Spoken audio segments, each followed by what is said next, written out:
What if you became president? Not for a year, not for a day, but for 45 minutes?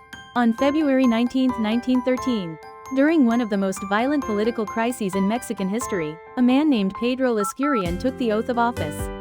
By the time an hour had passed, he was gone. He remains the shortest-serving president in world history. But here's the real question. Was he a reluctant participant? Or a crucial piece in a carefully engineered coup? Today, we revisit the day democracy lasted less than an hour. To understand the 45-minute presidency, we must return to the chaos of the Mexican Revolution.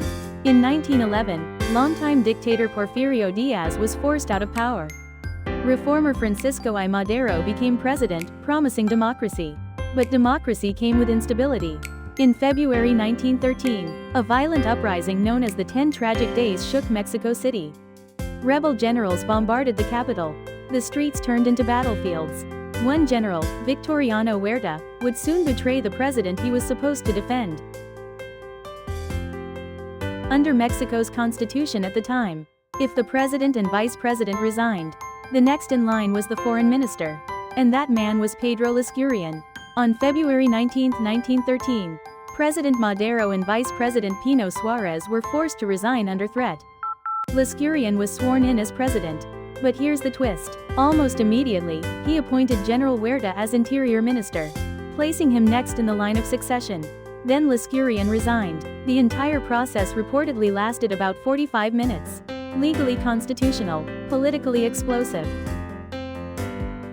Huerta became president. Within days, Madero and his vice president were assassinated. Mexico plunged deeper into civil war. As for Lascurain, he insisted he acted to avoid bloodshed. He returned to private life and later worked as a lawyer.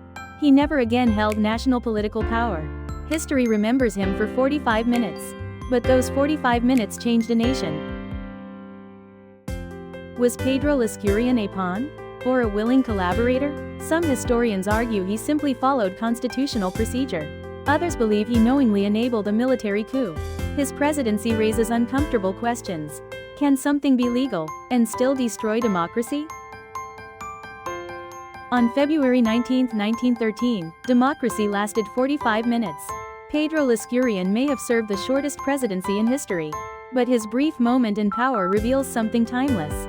Sometimes history isn't written in years, but in minutes. If you enjoyed this deep dive into one of history's strangest presidencies, subscribe for more on this day stories that changed the world.